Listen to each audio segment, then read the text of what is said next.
আপনি কি জানেন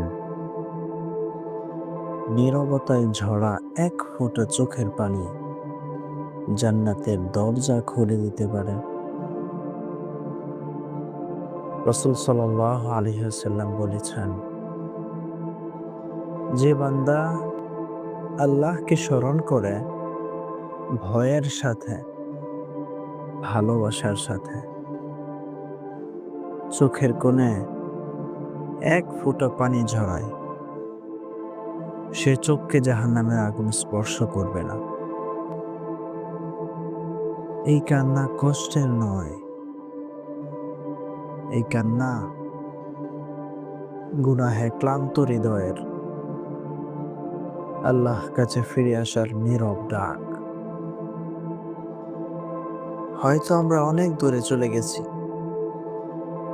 কিন্তু আল্লাহ